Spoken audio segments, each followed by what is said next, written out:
Welcome to the Back on Track podcast with me, Sam West.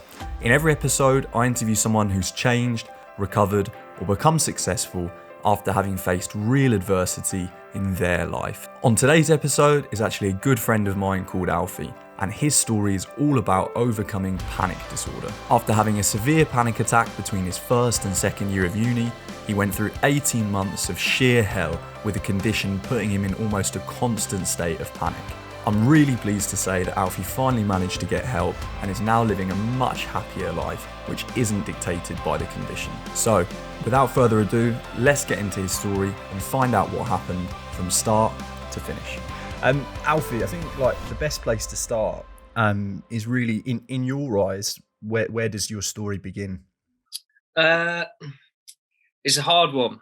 It's a hard one to pinpoint. The beginning of sort of my journey, let's say, with mental illness, because I can pinpoint an exact moment, but obviously a lot went on beforehand that I didn't really register, which led up to that certain point.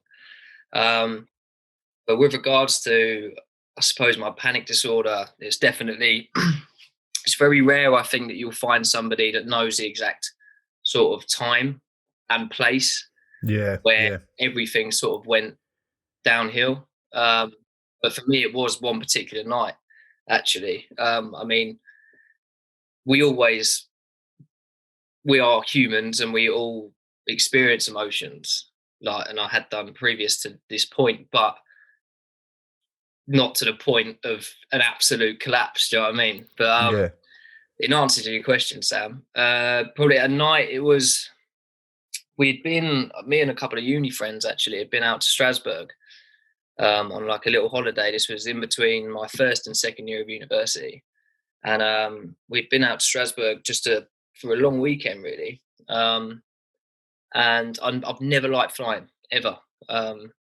Said I've got on so many flights in my life. I've been all around this world, but I've never liked it. And in a weird way, like, it just gets worse and worse and worse when it should get easier and easier. For me, it just gets worse and worse and worse because I'm almost like the law of averages, where you kind of think, is this the flight that goes down? Do you know what I mean? Yeah, I've been on so many now. Surely there's going to be one. Do you know? Yeah, no, Exactly I can understand that. Yeah, but that's probably just the anxiety, isn't it?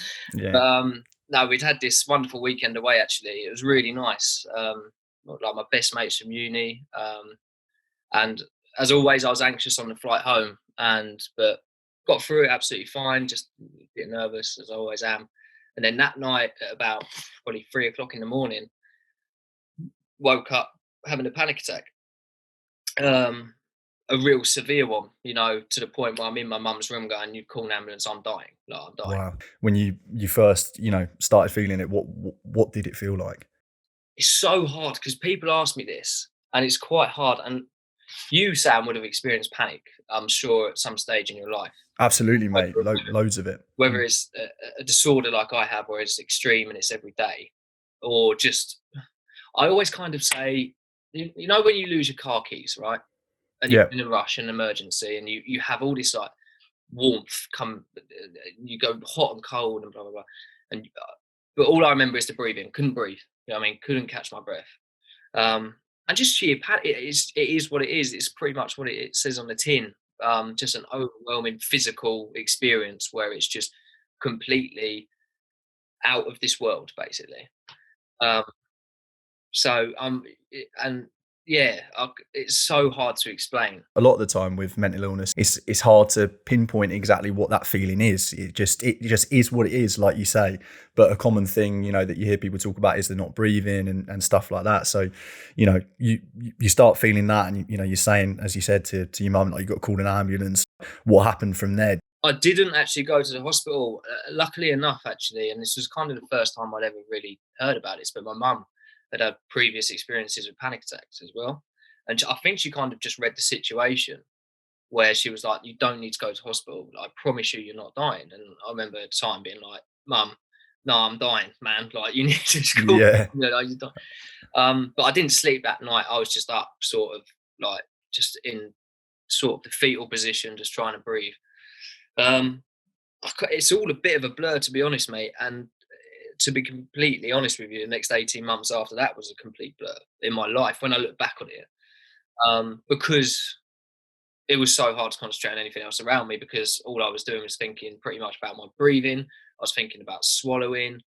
I was thinking about sort of uh, like the numbness. Like there was times where I honestly physically couldn't get out of bed because I was so scared of collapsing. Um, so completely immobile, basically. With regards to feelings, you become completely immobile. But The day after it happened, did you understand well like what had happened? Did you know that you'd had a panic attack, or did you kind of just? I guess you might have even thought it might have been something physical. to be honest with you, Sam, I never really had that chance to reflect on it because it never stopped. Wow. And that's not an exaggeration. And there was never a moment where I went, "Oh my god, last night was awful," because it carried on and it went on and on and on and spiraled out of control. And the next day, obviously, I went immediately to the doctors to kind of, and they did a lot of heart tests, cardio sort of related tests to see if my heart was all right, because you know that's all they can do if it's a physical condition, is that's what they're going to check. Yeah, of Um, course. Yeah.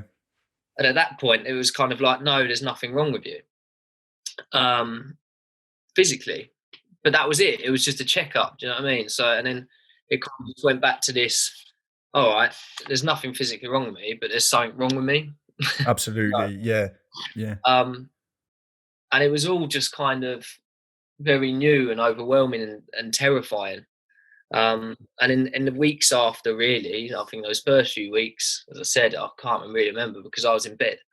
I couldn't leave. I couldn't leave my room. I went from this holiday with my friends to I can't leave my room. Not just leave the house.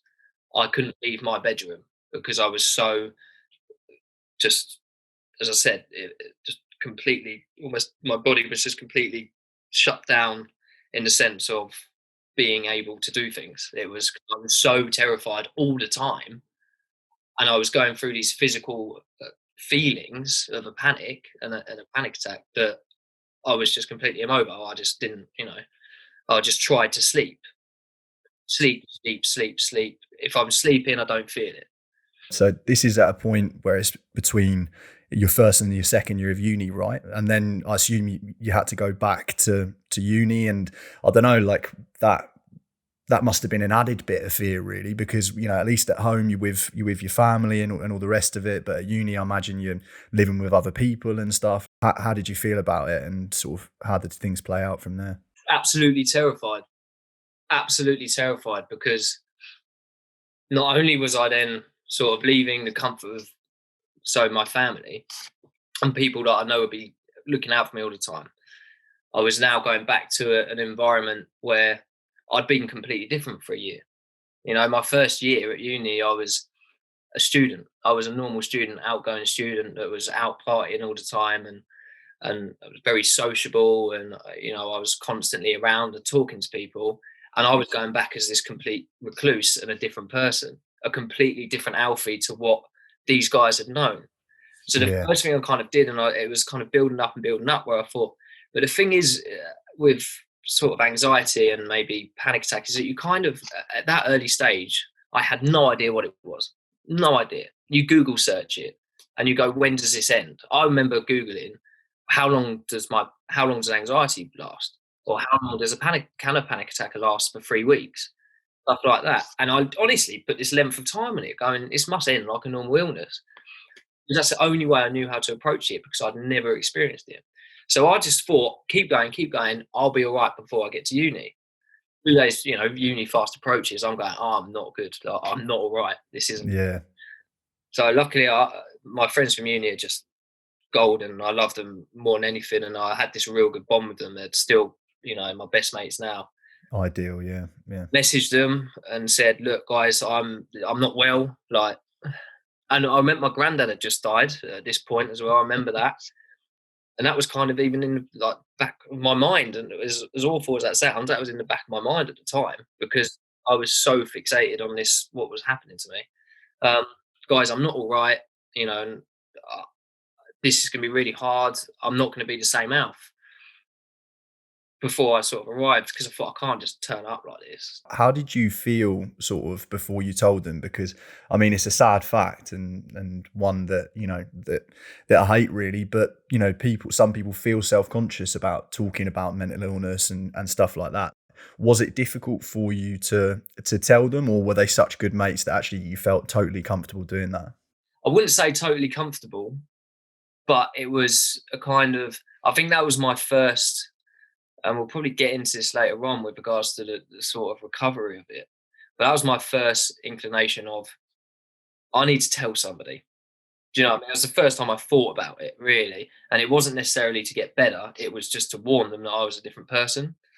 Um, so I wouldn't necessarily say comfortable. No, I was honest. I was certainly honest with them, told them what I was experiencing. But when you don't know what you're experiencing yourself, it's quite hard. Do you know what I mean? Because I had no idea what was going on with me still.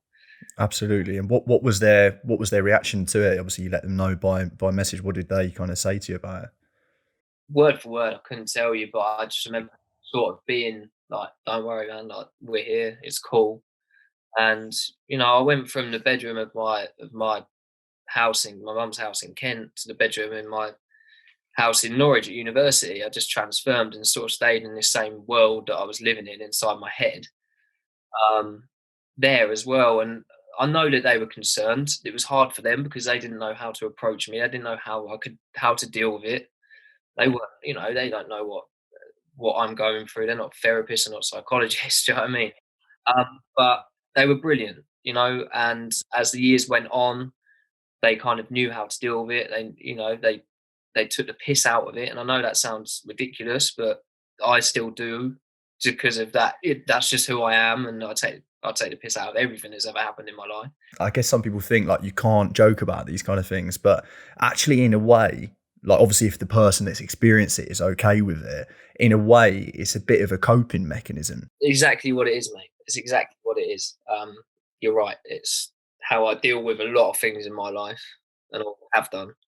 Uh, when things take a turn, I just, you always got to laugh at some point, Absolutely, mate. because Yeah. otherwise it's. Obviously, it sounded like it got so bad. What's sort of your like thought process, I guess, if there was one in terms of tackling it? Because it sounds like it was so crippling that really you couldn't even have that like sort of outlook of how you're going to fix it. No, nail on the head, really, mate. It was that crippling. It was, yeah. I had no idea how to approach this thing, and I was in an environment, a university environment, which is so full on and intense, and I had no idea who to approach, what to do, and how to get over this thing. And I remember kind of thinking about it, but I got it got so bad that I was suicidal from probably, I don't know, I'd say a month into my second year of university to Yeah. probably the end of that year, Wow. because it was never ending, right? And when you're so engulfed in it, you're not thinking of how do I get out of this. You think of how do I end this, and Yeah. and that's what I was like, man. I was like, I can't do this anymore. It's so tiring, and I'm not who. This isn't me. I've gone crazy. I've gone absolutely insane. I never thought this could happen to me. I never thought someone like me, the outgoing Alfie that everybody knows, could turn into what I am. So for me, it was get out. Honestly, for a year, get out. How am I going to do it? Like, where should I do it? And these suicidal thoughts started creeping in because I became so depressed of the person that I become. Yeah.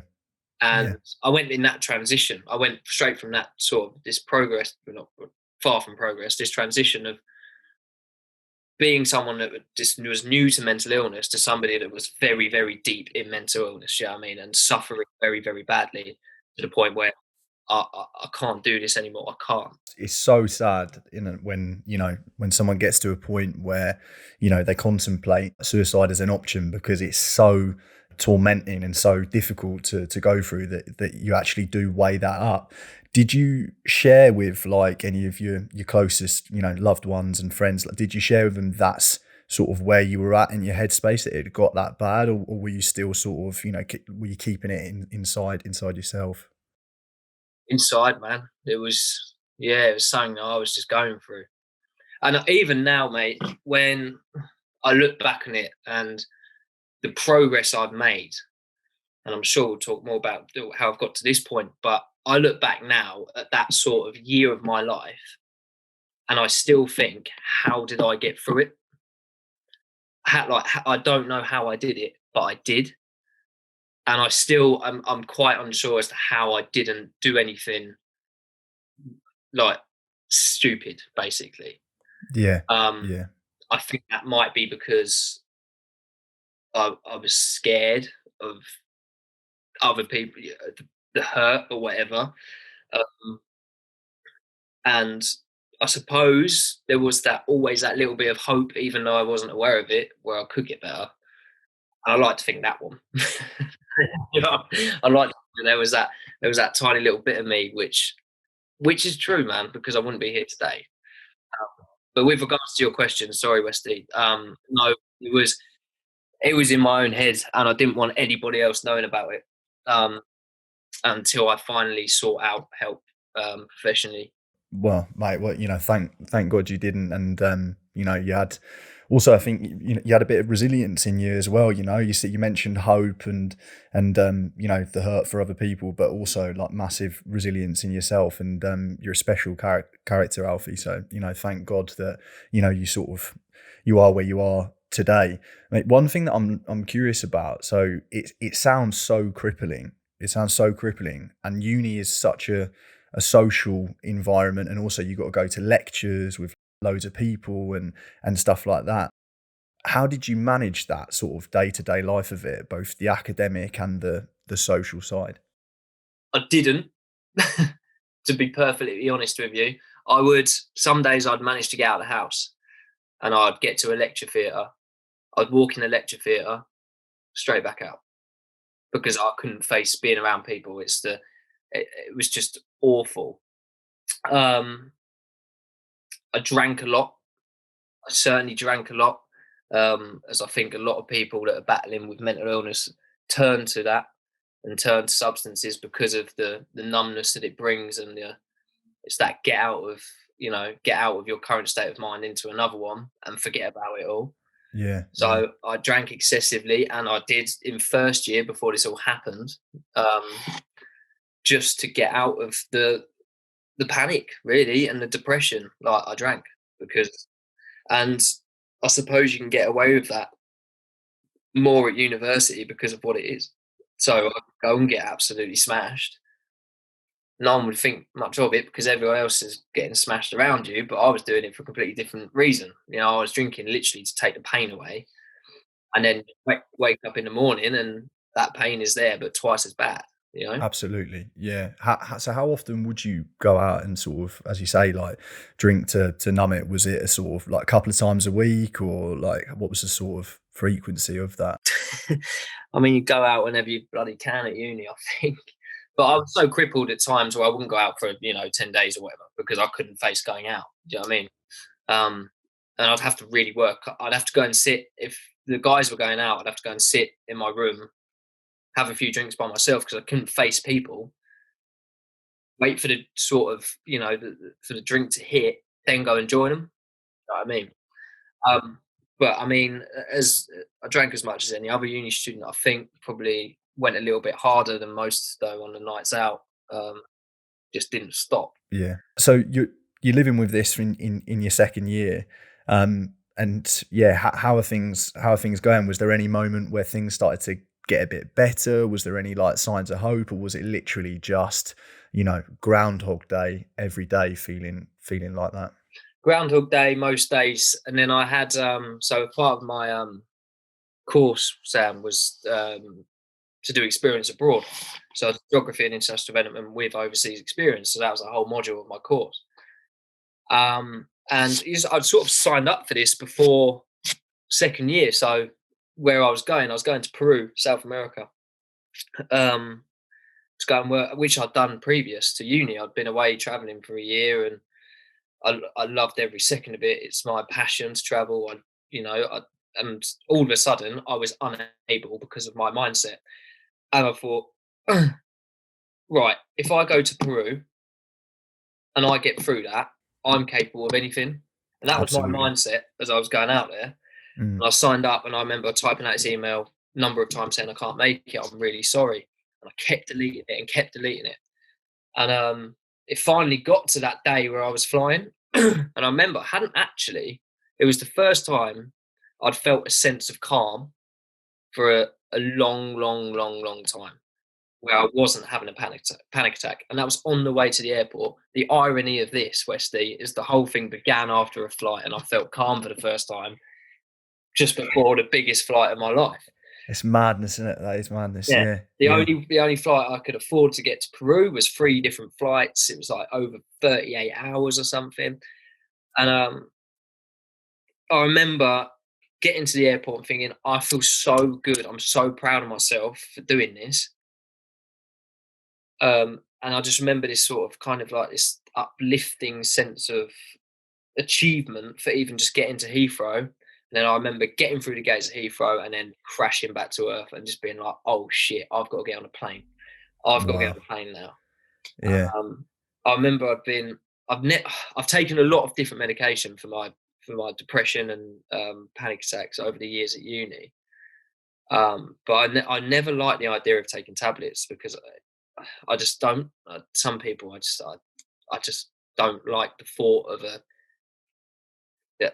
pill with chemicals in it can making me feel better.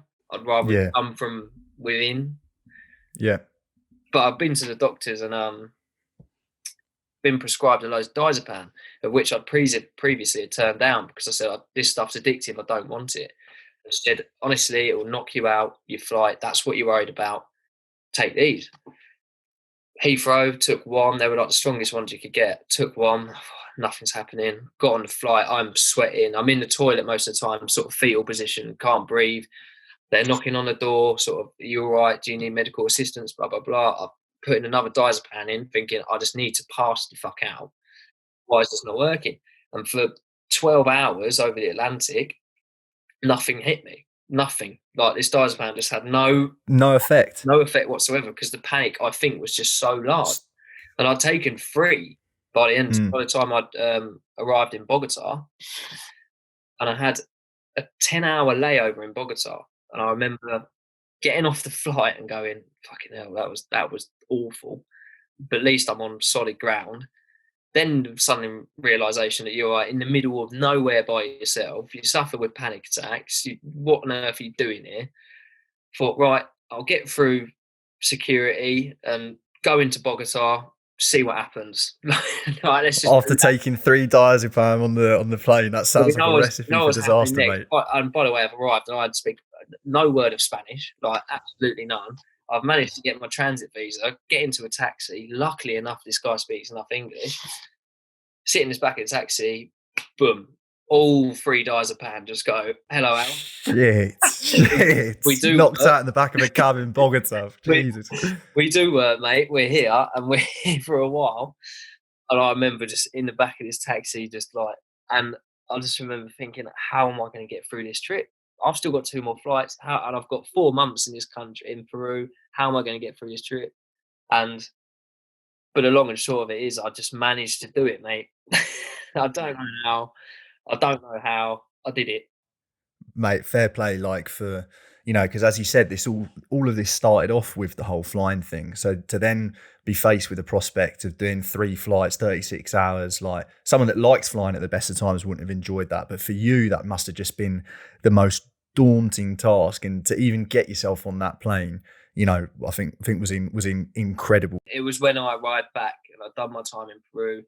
It was ups and downs in Peru massively, but that was when I started feeling a sense of normality again. What was your day to day like over there, Alf? Were you like having the same situation as you were having back in the UK? Were you having that over there to the point where you couldn't leave the house days on end? And if so, how did that work out? But yeah, what was the day to day like over there?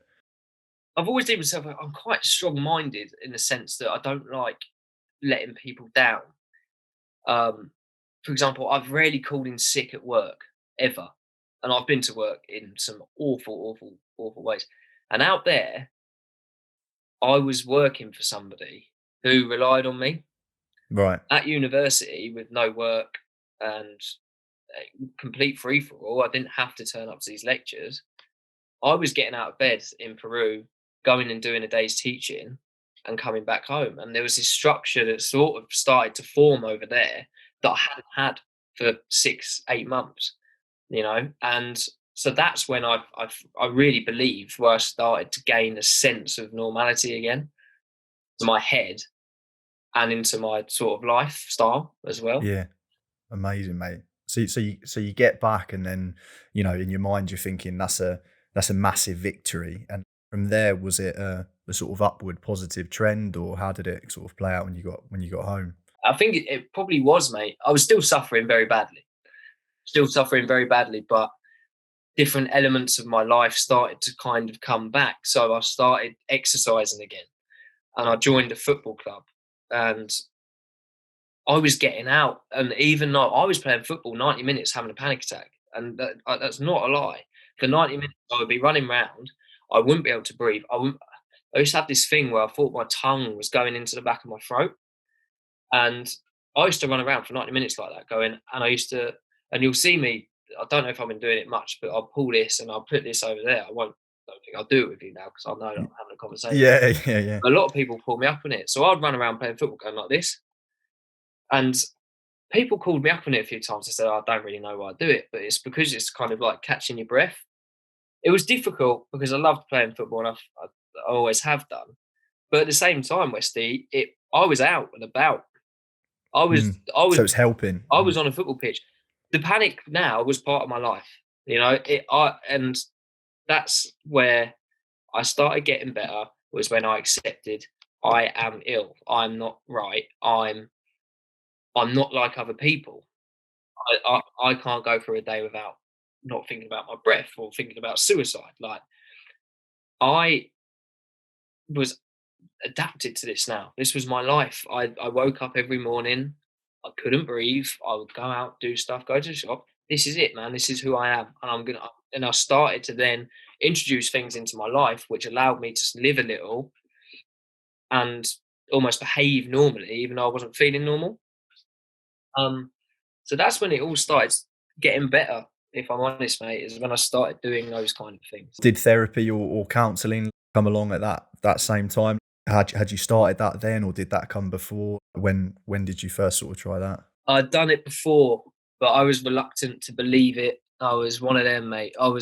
Before this all happened to me, well, 4 years previous to that panic attack, I'd lost my father to cirrhosis of the liver. He was a massive drinker, and unfortunately, I lost him when I was 17. And I'm not joking, mate. To me, death was death. I loved that man more than anything. He was my best mate, but and my family and friends now would go, "How on earth did you act like you did when he died?" And I said, "Death is death. We all must die. I've got to get through this. Like it is what it is." And Yeah. Wow. I literally would.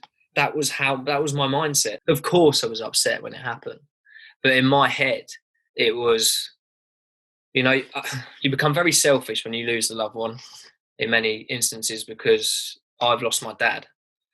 But my immediate thought was, no, my brother's lost his dad. My mum and dad were separated, but my mum has lost the father of her kids. My nan and granddad have got to bury their son before they're dead. Like, so I tried to be this rock of like, everything's going to be all right. Don't worry. Laughs and jokes like my dad was. My dad, when he was ill, would, would literally ring me up and go, "Alf, if any of your mates got a spare liver I could have." Do you know what I mean? To him, What a honestly, mate, bloke. yeah, Yeah. that was him, and it. I obviously got those traits from him, and my friends and family say it my family say you were just like your dad, and I Mm. took his sort of philosophy on life into his death, and it wasn't until 5 years later, and when I went through this, where I started going, I have not done this properly. Like, I have not done this properly for 4 years. I have ignored the fact that I'm hurting. I've ignored the fact that I need to grieve. I've ignored the fact that I am not looking after myself. And you put in all this boozing down to being at university when actually you're boozing because you've lost your dad. And that's where I think it came, a mixture of being drinking far too much, being a university student, not looking after myself, and then not coming to terms with the death of my dad 4 years previous to that. Absolutely. One day my body just went, Alf, nah, mate, like I've had enough. Yeah. I've had enough. And my mind went, Alf, I've had enough. A lot of the times with mental health, you hear about that pressure cooker analogy. You know what I mean? Like you've got that 4 year period or whatever it was. You know, you lost your dad, and all the other things that you mentioned. And at some point, something's got to give. You know, and in your case, it did. So by going to therapy at uni and you start playing football again, were you starting to improve quite a lot, or sort of how was it going? Really good, man. I remember there was a point sort of early third year, and I was still living with the same guys. So we lived all together in halls, second year and third year. We were so close, we got along so well. And I remember one day I'd also developed severe OCD, which luckily that's gone now. So if anything was out of place, panic attack to me. Even though I was having panic attacks, whether they're in the same place or whatever. But I remember looking around at the middle of third year, and my room was a bit untidy, and I went, "I'm all right. I'm all right with this. I can leave this room with a little bit of mess." Do you know what I mean?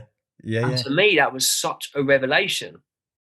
And I would leave the house and not worry about my room being spotless, or and there was just I really began to feel like a human being again. And this is 18 months after the panic attack, and I remember just this wholesome feeling of being human again, and having an element of my old Alf, of what I used to be like, back again. People would I would be up and down all the time, and people would see the best of me and the very worst of me, which they still do, mate. Like they still do. Um, but I remember feeling whole, not whole, but human. Human is the word again. Honestly, it was. Amazing, mate. I can't imagine how good that must have felt to sort of get a bit of normality back after 18 months of like absolute hell, you know. And then after that, you graduated from uni as well, right? Which must have been, again, on top of that. I mean, I don't know, but I imagine that must have been another victory, you know, much in the same way South America was, you know, graduating from uni, having gone through 18 months of that. I think that's incredible, mate. I really do. Yeah, that was a big one. Uni graduating was pretty cool. By this point, I did not care about my grades, because I knew, and I should have done this, and it's my one regret really, is consulted the right people, so I didn't have to go into exam halls like lecture theatres when there's all these people around, and even though their heads are in their paper, the embarrassment of me having a panic attack was just so overwhelming. So in my exams, I was awful. Like from the moment that time, they give you a minimum of like 45 minutes before you can leave. Yeah, I yeah. would have been to the toilet twice, just like hyperventilating. I would come back. I'd wait for that 45 minutes to go. I'd have written 2.5 pages of utter bollocks, mate. But I had no idea what I was writing, and I'll be out to get some fresh air. I didn't care. I wanted to do it, and I wanted to at least get there for my family's sake and for my sake, for that in the way that you said it, mate, with regards to achieving that victory. But with regards to my actual like university degree, it was survival, man. It was, to me, it was, I've gone through this without ending my life, and I'm taking that into whatever I do next in my life, and that is the biggest victory. 100%, mate. That at that point, you know, fuck the grades. Do you know what I mean? Like as you said, you're in survival mode, and you did it, mate. You know, you got out. That is an incredible achievement. Like nothing else matters apart from that. Nothing. And how was it after you finished uni? Where did you go, by the way? You went to Norwich, right? Yeah, I was at UEA Norwich. Yeah. So you graduate and then like you hang around there, or did you want to go home? What was your headspace like actually graduating? What did you want to do? How were you feeling? You know, new beginning. What was that like? Relatively nice, but as most people will tell you, I think graduation's a real mixed bag because you've been very, very close to a lot of people for a long time, and you're now leaving them. So I became suddenly a bit aware of the time that I'd missed with these guys, even though that we had had these wonderful moments throughout these 2 years when I was seriously mentally ill. We'd had some lovely times. So to say goodbye to that was quite hard because I felt as if I'd missed out on a lot. But I ended up staying in Norwich and I got a job in PR, which Yeah, yeah, no, you relatively know well. very Yeah, well, the industry. yeah, yeah. We started off great. I had a wonderful flat with one of my best mate at uni, Tom, who was just the most awesome guy ever. I was really content. I was really happy. And then I was working in this job for sort of almost just less than a year, I think, where I had a real bad relapse. And I, I think that's just having a mental illness, unfortunately, is sometimes you're not going to feel good. And for the first time in a long time, I hadn't felt good. So immediately to me, I was like, here we go again. Do you know what I mean? And almost convinced myself, well, I'm going to go through the same shit now. This is happening again. That must have been terrifying, mate. That must have been absolutely terrifying, thinking that you might have been in for another 18 months of that. You know, And now having this job, and you know what public relations is like. It's quite a demanding environment at times, social as well. Yeah, so like connecting with people and stuff, and yeah, yeah. and everything just sort of had this collapse really. Sort of a year into living into Norwich after graduating, and poor Tom, bless him, like he'd been out to Cambodia because he was doing his masters, and he'd was doing a project there in Cambodia, and he left the flat with me in it and returned, and I wasn't there because in the space of a week I wasn't working anymore, and I was back in Kent because I was like, I'm not comfortable being here by myself. Yeah, of I need course. to come home to my family now. I've missed my mum. My mum misses me, and I've always had this sort of fixation on not wanting to be in Tenterden where I live, right? Because it's it's small town and it's in the middle of nowhere. I love this place more than anything now because it, it's such a wonderful place to be, and the realization of my family just being around the corner and some very close friends that are still here is really nice. And it takes a moment of being alone somewhere else for you to realize that. Absolutely. Yeah, I can understand that, mate. Yeah. I immediately kind of came back here and just had to kind of rebuild really. Um, and interestingly, listening to Lauren's podcast that you put up, when she's talking about hospitality, I entered into hospitality when I came back here. So I got a manager's position at one of the local pubs here. And even though, again, it was kind of nice being at work and I felt a lot better, there was definitely a demise on its way again. And I put that down to being in that industry and in that environment because it's intense, man. You know, like you say, you reference Lawrence podcast there, and it's like, you know, being in that hospitality environment for people that suffer with mental illness, it can sometimes be a bit of a recipe for disaster. But yeah, how was it for you working in pubs? So draining, and of course you're in a pub environment, and of course what do you want to do when you're doing 55 hours a week? You want to go and have a drink afterwards. I start drinking more, and there was this correlation again where for a year and a half in Norwich, I was really looking after myself. I was still playing football. I remember on a Friday night, just sat in my flat and I was right in the city centre and listening to the music going on and all these people and just the warmth I felt of not being out there and being like, I'm going to get up tomorrow, I'm going to go for a run, blah, blah, blah. I'm really looking after myself and I'm so happy to not having that again because of the workload, because I was doing so many hours, and because of drinking more and just sort of enjoying the little time I had, where it led to another relapse. Really, not as extreme in the sense of my panic disorder, because by now, mate, I still suffer with panic attacks, but I live with them and I'm fine with it. It's uncomfortable at times and you won't even realize I'm having one, but I can live with that. But when the depression creeps in again, that's where I'm still a bit unstable. Yeah. And that's where I seem to be not great with other people. Not in the sense that I'm a nasty person, but in the sense of I've throughout these last 5 years have learned to spend a lot of time by myself. Yeah.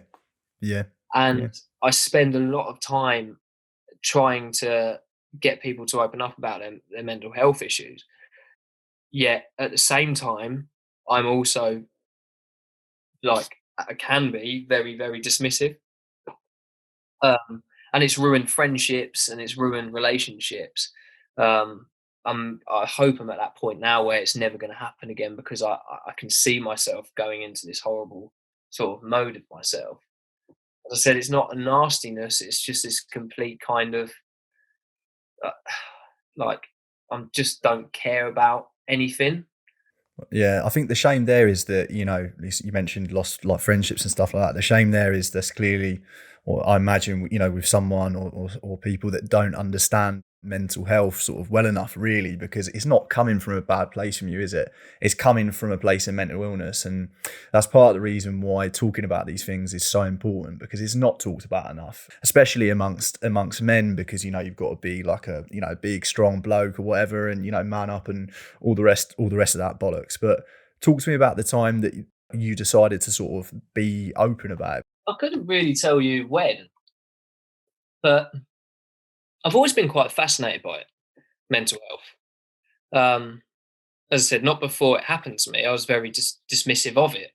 I was one of those that sort of went, I didn't, uh, by all means, I didn't think it didn't exist or anything like that. Not one of those people, but I would never, never really was interested in it. I've never experienced it. I'd never known anyone to commit suicide. I do now, and I've wanted to myself. So I've always had this intrigue, and I suppose I've always been quite open about it because I like to think that other people will engage in that as well without Absolutely. realizing it. So it doesn't even have to be go out there, make sure you talk because it's so important to talk. Like it, that doesn't work sometimes. I didn't talk for a year because I didn't want to. Like I did not want to talk. Simple as that. My mindset with my mind and my space was no. I couldn't even contemplate talking to anyone about this. But I suppose I wanted to sort of engage in it and sort of learn about it a bit more, which then has kind of progressed into me being quite vocal about my experiences, whether it be on, you know, I do make the odd tweet, but to me, it's more important if I know somebody's had a bit of a rough day or a rough time, or one of my friends is going through something. To me, it's just that message of I'm here, man. You might not want to, and I completely get it, but I'm here. Like as simple as that. Mate, that's so important, that, isn't it? It's so important to check in on your friends and stuff like that. Even if it seems that nothing is going wrong. Do you know what I mean? It's still important to check in, like how you doing, like everything all right, just a message or whatever. Mate, what advice, having been through it yourself, what advice would you give to, if there's somebody listening to this who's might be slightly concerned about their mate or whatever, but they haven't said anything to them? How would you advise someone to approach that situation? Um, Steadily, first thing. You know, as you said, Westy, you have no idea what's going through somebody else's head. Like you have no idea. It's as simple as that. Nobody can have a rummage around in there and know what's going on. So you've always got to be steady about it, and you need to come at almost like a humanistic approach where you're going as a mate. You're not going as a therapist. You're not going as a psychologist. You're not going in, right, mate, what's up? Tell me what's wrong. It's more of a case of, "A- are you okay? And is there anything that we can do together? Can we go and play golf? Can we go down the driving range? Even if you don't want to openly ask if they're okay or not, do you want to go and do this?" Sort of steadily kind of making sure subconsciously that you are there for them. And then maybe when the time is right to then approach them about something that you're worried about. And there's nothing nicer. And I remember throughout the, you know, my worst age when I went back to uni, is a flatmate, one of my flatmates, bless her, she's like my little sister, yet my mum, you know, I was very protective over her, yet she used to look after me. She was one of them, she was just amazing. Knock on the door and be like, "Would you like a cup of tea?" And that goes so far, you know, like it, Massive, yeah, those little things. 'cause you know she's wondering how I was. You knew that she was so worried, and but she didn't come in with this whole like, "Are you okay?" Like, and there's a huge difference. There is a huge difference, and it's different for every person as well. But it's just being aware. Be aware of kind of what's going on, and be aware of yourself as well. Be aware of what's going on in your own mind. Absolutely. Yeah. But those little things, those little gestures, like you mentioned, just even asking if they want a cup of tea or inviting them to a social plan, you know, those little things can go a long way. And, you know, as you describe yourself, Alf. And so now, you know, the here and now, how are things going? What are you doing? And like how are you feeling in your sort of mental headspace? I'm really good, mate. I haven't felt this well and this healthy in a long time. I've got a wonderful kind of network around me of friends and family, and despite what's going on in the world, yeah, I'm feeling good. And in a weird way, I think the lockdown helped me a lot. As I said, I don't. You know, it's weird saying that with regards to the chaos and the horribleness of coronavirus, but the world slowed down for everybody. Um, for most people, anyway. Unfortunately, not for NHS staff that have worked their socks off throughout the whole thing. Yeah, massive shout out to them. Yeah. Yeah, of course, definitely. The world slowed down a bit, and I just, in with regards to my new position, I'm a project manager for a smart home company now. So it's all very, yeah, Technical man. technical, man. Far from it, but I'm getting there. I really am, and I'm loving it. It's a challenge. It's something new. It's what I've needed, and I feel refreshed doing it. And my employers are just brilliant, and I get along with them. It's so great, and it's all kind of come together now. Um, as I said, I'm more than capable of having a bad couple of weeks. I went out and had a drink last weekend and had too much, and I woke up on a Sunday, and despite me getting up, going out of bed, I went to the sea and had a swim. I just feel guilty about it. And, you know, so on Monday, I've got a day off work. I'm going to hike down to Dungeness from here. Do you know what I mean? I'm going to do something to, Do wholesome things. yeah, Yeah. Yeah. yeah. Do you know what I mean? I've got that energy again, and I feel like Alfie again. And it's a huge thing for me. And I'm very proud of myself, and I can openly admit that now. It's okay to feel proud of myself. I'm very proud of the people around me for being who they've been. Yeah, it's more than okay to be proud of yourself, mate. You know, you should be. You should be massively proud of yourself. What you went through, mate, was, you know, was just like torturous from the way you describe it. Just absolutely torturous, and you still managed to come out of uni, and you've come out the other side of it to some extent. You know, you say you still live with it to a certain degree, but the way you're describing it now is certainly much more positive. And mate, it's just, yeah, it makes me happy to hear it, mate. To be honest, it makes me really happy to hear where you're at now.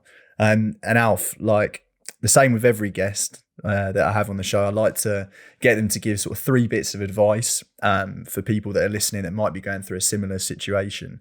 So yeah, mate, are there any bits of useful bits that you could give to anyone who might be listening that's been through a similar thing? Yeah, the biggest one is, you know, and it's so, you hear it so often, but you hear it so often because it's so important, and that's to talk, and it's to seek help.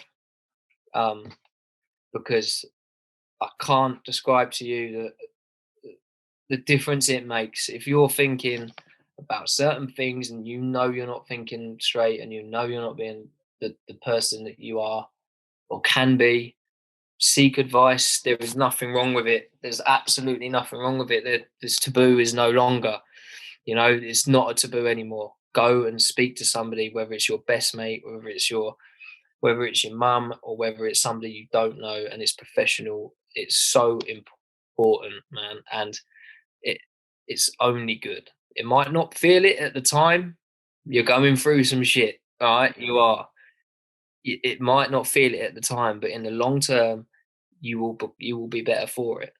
So talk and subscribe to Back on Track. That's the one, mate. That's the one. Little sell there as well. I love it, Alf. I knew I had to get you on, mate. I knew I had to get you on, mate. I think everything you say there makes total sense, and massively. I mean, we all need to work together to break the stigma around mental health. Everyone needs to play their part, and I think things are getting better, mate. To see it more and more every day, and to see it in the news every day, and to see it in conversations in pubs about it is so nice, and we're going in the right way. And the only reason why I did this is if somebody watches this, whether they know me or they don't know me, if they know they're not well and they go to somebody and talk about it, job done. That is it. It's the only reason why I would do this, and that's from the bottom of my heart. And I hope that people will realise, and they are realising that this is something that we go through, and there's help out there, man. There's so much help. You will get better. You will get there, man. That's it for today's episode, guys. I hope you liked it or found it useful. If you did, give it a thumbs up. And if you want to see more interviews, make sure you subscribe. And above all, thanks a lot for watching. If you've got a story that you want to share on the podcast, get in touch, give me a shout. I'd love to hear from you at info@backontrackpodcast.com.